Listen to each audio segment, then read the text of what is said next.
Welcome to Shrink and Wash. My name is Ellen Resnick, and I'm the director at the Center for Thoughtful Weight Loss, and this is Wendy Sissel. And Wendy is hairdresser extraordinaire at A-Line Salon in Corte Madera, California. And Wendy and I have talked for many, many years about everything. I come to Wendy not just to get my hair done, but she is the best with curly hair. But Wendy and I get to talk about everything. And recently we started talking about weight loss. And Wendy, in addition to being hairdresser extraordinaire, is consummate dieter. Wendy looks terrific, but Wendy works at it. Hard. And hard, she said. And so what we started to talk about is why she's working so hard. Where is she really struggling? And what we figured out is that she struggles with the things that most people struggle with. She's a stress eater, she's a boredom eater, she's a tired eater, frustrated. And so I said, Wendy, listen, I do this for a living. Why don't I teach you some about permanent weight loss? And so Wendy and I started talking about the Beck Diet Solution, weight loss workbook, 6-week plan to train your brain to think like a thin person. Okay, so I don't know if you can all see that, but that's the book that we're working from, the Beck Diet Solution weight loss workbook, Train Your Brain to Think Like a Thin Person. And so I'd just like to start by asking Wendy a few questions. So Wendy, Yes. How long have you dieted? I would say my earliest memory about dieting would be probably high school. Taking fiber pills, hoping that that would keep me from eating too much. And how'd that work out for That's you? so good. That's so good. And what other sorts of things have you tried? Weight Watchers constantly, every year. Pretty much same time every year. Working out more. Hypnotherapy. Different diets. Okay, so Wendy, like most people, has tried so many things. And recently, as I said, I introduced Wendy to the Beck Diet Solution. And I'd just like Wendy to give her impressions of why is this different and why might it be helpful? First thing, I thought the most obvious thing to me was that it's not really a diet per se, which I thought was kind of interesting. It's not telling you how to eat, it's telling you if you're going to do a weight loss program, this is how you need to think about it. So it's really talking about your thought process, not about this hand coming in here and what needs to go in it, as much as what are you thinking about when your hand wants to go there. Beautiful. And I thought that was really different than what I normally see. And what Wendy is describing is cognitive behavioral therapy, or what's called CBT. You may have heard of CBT. Dr. Beck, Judith Beck, the author of the book, her father, Aaron Beck, is actually the father of CBT. He's now in his 90s at the University of Pennsylvania, and he's an expert in CBT treatment for depression, and now he's actually working with schizophrenics and using CBT. But Judith Beck is working on many different things with CBT, but she has expertise with weight loss. So Wendy is exactly right. It's about how our thoughts can influence our eating decisions. So I'd like to ask Wendy, when is the last time you ate something that was off plan? Yesterday. Yesterday. And where were you? At home. What time was it? At night. At night. About what time?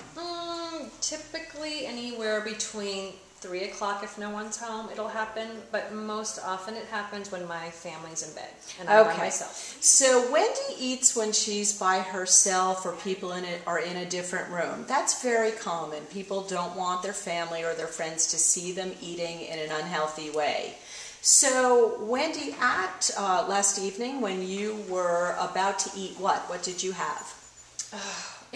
It's more portion control for me. What did you have yesterday? What did I eat yesterday? A shrimp dish that tasted really, really good. So Wendy had a shrimp dish, an interesting thing to overeat on. And also my child's chocolate bunny from Easter. Her child's chocolate bunny from Easter. But I think you forgot about. Was that a small bunny, a medium bunny, big bunny? He was medium, but he was solid. So Wendy describes this as medium. I'd say that's a fairly large bunny. Wendy, how many calories do you think that bunny had? Oh, I can't even imagine. Okay. Because I didn't look.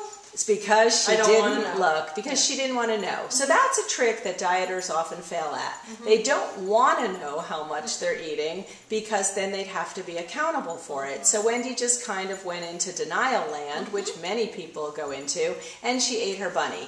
But what I'd like to find out from Wendy, since we're talking about how our thoughts influence our eating behaviors, is what were you thinking right before you went for the bunny?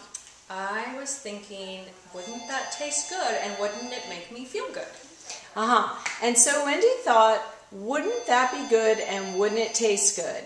And then Wendy ate the bunny, and I'd like to check in. How did you feel afterwards? Good. Not so good. Not so good. And actually, it's funny because I just started the Beck diet, and it was funny because I probably normally would have eaten the whole bunny. So I ate just his head.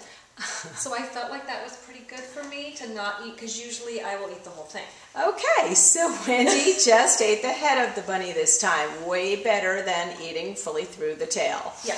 Okay, so Wendy, if you were to be more mindful of your eating, and let's say last night you had remembered the pause technique. Yeah.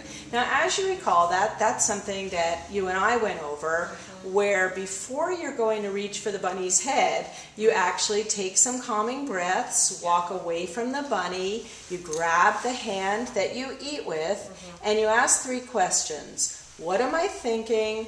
What am I feeling? And what is it I really need right now? So I'm wondering, had you asked the 3 questions, what would you have come up with? What I'm thinking is I want the bunny. Yeah. What were you feeling?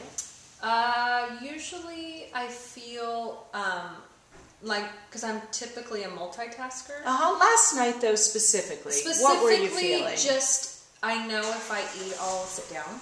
So it's more like I need to sit down, I need to relax, and I need to give myself some sort of reward for my hard day. Okay, so Wendy is doing what most people do. She's mistaking treats for mistreats. So, Wendy, what were you feeling emotionally before you ate the bunny's head? Were you tired? She was tired. So when we check in and we find out what were you thinking, she was thinking, I want the bunny. What were you feeling? I'm feeling tired. And when we ask Wendy, what did you really need when you were tired last night? Did you need a bunny, or what might have been more helpful to you?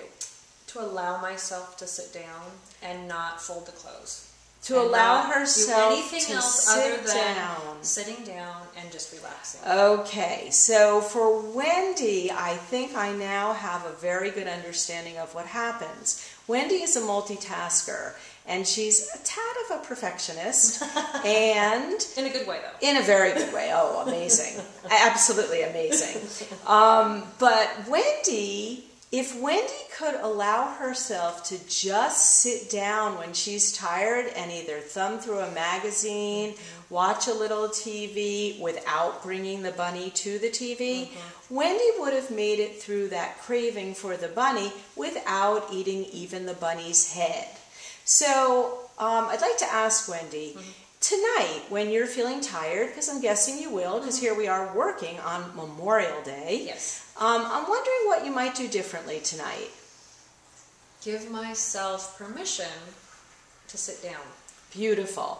So this ends our episode of Shrink and Wash for today. I'd like to thank Wendy for being so honest about what it is that drove her to want to eat the whole bunny. I'd like to congratulate Wendy for only eating the bunny's head. And in cognitive behavioral therapy for permanent weight loss, we actually do that. We give ourselves credit for stopping any time, because really she probably ate 300 calories of a bunny's head. She could have eaten 3,000 very easily. See, easily. And so I'd like to congratulate Wendy for stopping at the head only, and we will join you shortly for episode 2 of Shrink and Wash.